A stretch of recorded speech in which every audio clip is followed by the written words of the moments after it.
Guys, stories like this are the reason why we tell people that when you're going to see someone at a hotel or at a place that you're not very familiar with, it's important you share the information with a loved one at home or with a trusted friend. It's not enough to say, oh, I'm coming, oh, I'm going to see someone. Who are you going to see? Where are you going to see the person? Give them a picture, give them a phone number. If possible, when you get there, make it known to the person that you're going to see that your sister, your mother, your uncles, they know where you are and they know who you have gone to meet. That should probably dismantle them or keep them from doing anything that they want to do, because most of the times these people do terrible things to their victims because they are of the impression that nobody knows where they are or nobody knows who they have come to see. I bet you a killer who is aware that you've sent his picture to your family members and friends will not want to do anything to you, because right now he knows his face will be everywhere. Sadly, that was nearly the case for this young woman, Comfort Uwakwe, who went to Ekpe in Lagos State to go and see a man for the first time, someone that she met online. And this happened around the 25th of October 2025. To say that Comfort Uwakwe went to visit a man named Olamide Akeushola in a hotel in Ekpe area of Lagos State. Not much is known about Comfort or Olamide, but it seemed that they had a relationship that was kept secret.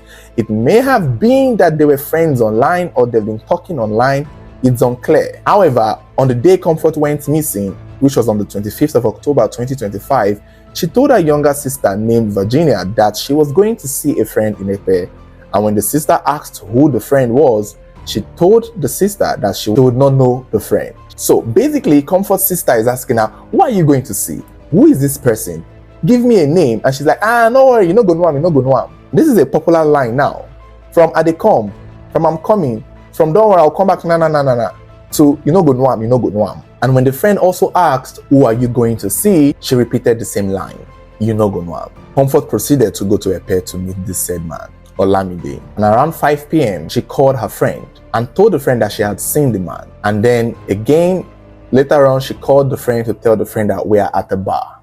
So this is a good thing that she did that probably helped this case to where it is right now, by informing the friend in real time what she was doing at the time she was doing what she was doing. The friend did not think much of it. She was just happy that she got there safely and the friend moved on with her day. Until 10 p.m. on that same day in the night, Comfort called her friend again and said that she was locked inside a room and that if the friend did not hear from her again, it meant that she had been killed. This was the phone call Comfort is calling her friend around 10 to tell her. This is horrifying. I mean, I'm not going to lie to you. At this moment, at this point, the one thing you want to do is send your live location. The one thing you want to do is tell your friend to call the police. Give your friend the name of the hotel. So far, it's as if the only thing Comfort did was to tell her friend that if you don't hear from me, they've killed me. What does that even mean? Like, what does your friend do with that information? And you would think this friend will be proactive, but that was not the case. Your friend cannot give you that kind of a phone call around 10 a.m. and you end the call and then go back to sleep. What? So, after the call ended, this said friend did not do anything from what we hear. And we want to believe it's because she did not give a location, she did not give a name or a place specifically. So the friend did not know what to do. It was the next day that the said friend started trying to reach Comfort but could not. And that was when the friend now called Comfort's sister in the evening on a Sunday, basically nearly 24 hours after your best friend calls you on the phone to tell you that if you don't hear from me, I've been killed. This is when the said friend calls Comfort's sister and asks if Comfort is back home. And the sister is like, no, Comfort is not back. And it was a moment this friend tells Comfort's sister that, she called me yesterday night and said that she has been locked in a room and if I don't hear from her, she has been killed. Your friend calls you in the midnight to tell you that she was in trouble and her life is in danger. All this while you had the sister's number, but you did not. You ended the call, went to sleep till the next day on the Sunday. Morning pass, you not call sister. Afternoon pass, you not call sister. Now for evening, you decided to call the sister to tell her what Comfort told you 24 hours ago. You see some friends there, last. I don't want to blame the friend, but the friend to me did not do enough. the timing of informing Comfort's sister about that distress call is bad timing. It's either the friend is just nonchalant or not even a friend, or just it's unclear. It's really unclear what kind of a friend this person is. That my friend would have the opportunity to come in with a phone. That means if you're with a phone and you're locked in a room, it means you could send a text message, type the name of the hotel. If you have internet data, send me your live location.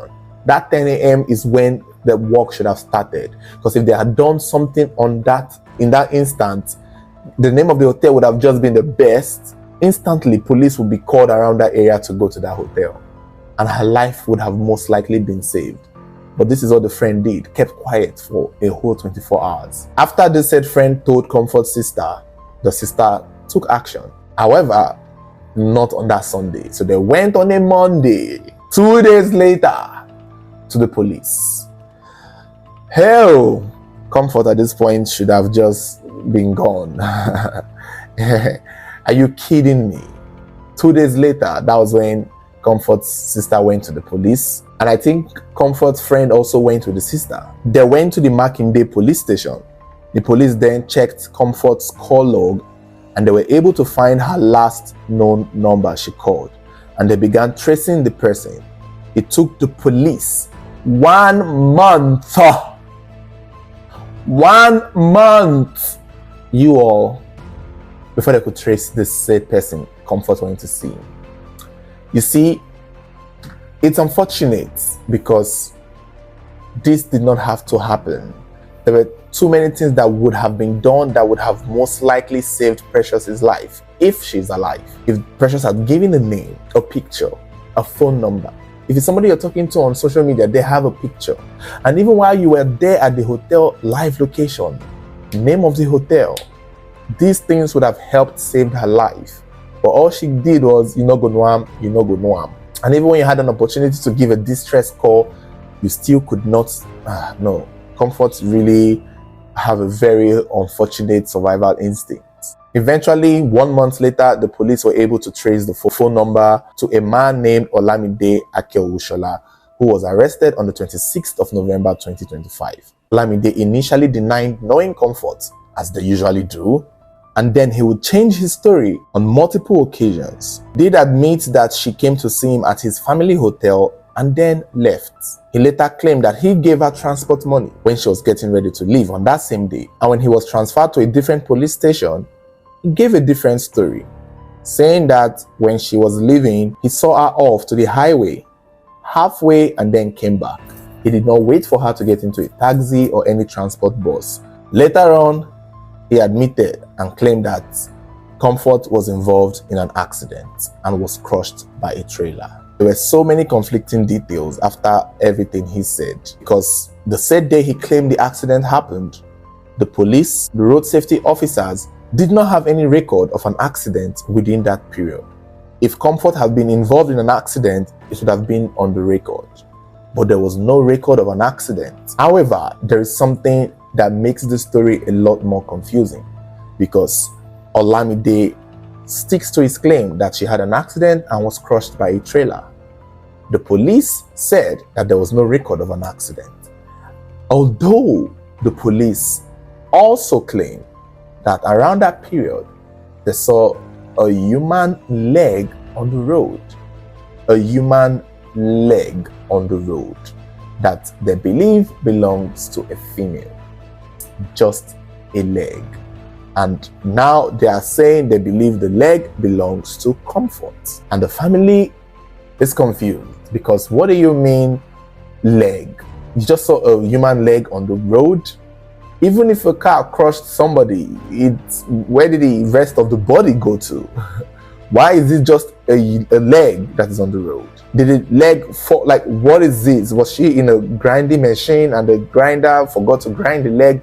Like, what do you mean you just saw a leg on the road? Comfort's family are demanding the rest of the body because they don't believe that it belonged to their sister, Comfort. The family believe that there is some kind of cover-up because the police are not giving them straight answers to their question. According to Comfort's sister, Olamide also said that Comfort was tipsy and drunk and that he locked her inside a room. She then somehow got away and got involved in an accident. They have refused to accept the leg as Comfort, and they say that the police are claiming their investigation is done and that Comfort had died in an accident. It's not clear whether the family or the police have carried out any DNA test on the leg, but as far as the police is concerned, the investigation is done, the case has been solved. Comfort died in a terrible accident that they have no record of. However, they have just a human leg as evidence.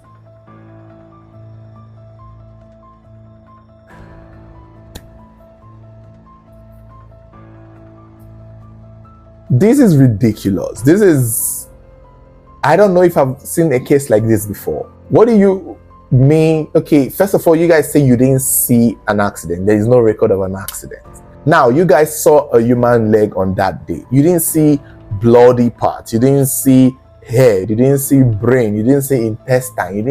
You just saw human leg. So where are the other parts of the body? If there was an accident on that road, wouldn't there be more parts of the body? Did the trailer crush her and then rode with the body on the tire? And if that was the case, it's a road. People would have seen it. The fact that a human leg appeared from nowhere and on the road and there was no record of road accident can only tell you one thing, that somebody dropped it there. They have most likely butchered the body and just dropped the leg there to create this narrative. And the person who would have done it is this said man, Olamide, who was the last person to see her and who is the one who even told the police that there was an accident. So he is claiming that there was an accident. Police don't know there was an accident. Road safety people don't know there was an accident. So only Olamide knows there was an accident. And for him to say it, and then there's a human leg on the road, which means he had seen the accident happen or knew about the accident. So how did he know about the accident and yet there is no body? So where did the body go? Who took the body from the accident to the part where they took all the body parts and then left the leg? The fact that the police are saying their investigation is done is what is suspicious to me. It's looking like one of those things where they've been paid off, bribed, or when themselves, they don't know what to do. Like, this to me looks like, I don't know. I feel something is off, something is wrong. Okay, at least the DNA test do it. They could be right that it's Comfort's leg, but it still doesn't answer the question. How did the leg get to the road without the other parts of the body? And how is the police who claim that there was no accident recorded on that time frame and now the ones concluding their case that she did die from an accident? Wow, this is a very interesting case.